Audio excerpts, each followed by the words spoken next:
بەم شێوەیە ئەنجامی گشتی لەلایەن ئەنجومەن پەسەند کرا. دوای 20 ڕۆژ کۆمسیۆن ئەنجامی هەڵبژارنەکانی پەرلەمانی کوردستانی ڕاگەیاند بەشێک لە حیزبەکانی کوردستان ئەنجامەکەیان قبول کردووە و بەشێکیش ڕەتی دەکەنەوە.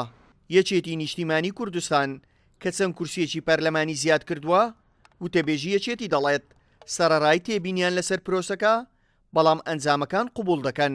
تەحەفوزی دنیامان هەیە لەسەر ئەنجامەکانی هەڵبژارن لەسەر هەڵبژاردننی ئەمجارە کەم و کوڕی زۆری تێدا بوو، بەڵام ئێستا لەبەر بەرژەوەندی گشتی لەبەر بەرژەوەندی هاوڵاتیانی کوردستان ناتوانین ئێمە زیاتر ئیدامەی بدەین بە حکومڕانی بە شێوەی تەسیفی ئەعمال کار بەڕێکرد، بەڵکو ئیستیفادەی لێ بکەین بۆ هەڵبژاردنەکانی داهاتوو کۆتایی بەو چەشێ بین.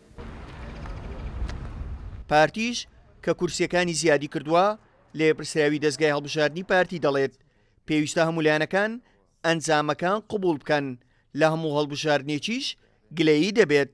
لە هەموو پرۆسەیەکی هەڵبژاردن ئەمە ممکنە ڕوو بداتن بە شێوەیەکی گشتی ئێمە دوێنێ لەگەڵ ئەوە بووین کە ئەنجامەکان ڕابگەێنرێ و پەسەند بکرێتن لەلایەن کۆمسیۆنەوە بۆی بچێت بۆ دادگا و لەوێ بە شێوەیەکی کۆتایی پەسەند بکرێتن.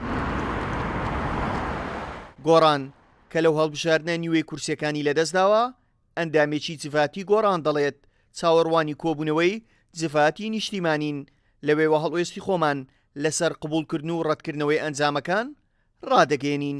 ڕەتکردنەوەی و ئەنجامانن لە بەهۆی ئەوەیە کە تەزویر و ساختەکارێکی زۆر کراوە، فشارێکی زۆر کراوە لەسەر دەنگدەران، ئەوەش ناکرێ ئێمە قبولی بکەین جواتی نیشتیمانی کۆبیتەوە لەسەر ئەو بابەتە بۆ ئەوەی هەڵسەنگاندن بۆ ئەو ئەنجامانە بکاتن و دوای بڕیاری خۆمان دەدەین لە ناو جواتی نیشتیمانی. یەکگرتوش کەوە گۆڕان نیوەی کورسیەکانی کەمی کردووە ئەندامێکی دەستگای هەڵبژاردننی یەکگرتووی ئیسلامی کوردستان ڕای دەگەێنێت ئەنجامە گشتیەکانی هەڵبژاردن ڕەت دەکەنەوە. ئێمە ئەنجامەکان بەو شێوەیە ڕەت دەکەینەوە پێمان وایە ئەوە ئەنجامی ڕاستەقینەوە قەباری ڕاستەقینی هێزە سیاسەکانی لە هەرێمی کوردستان.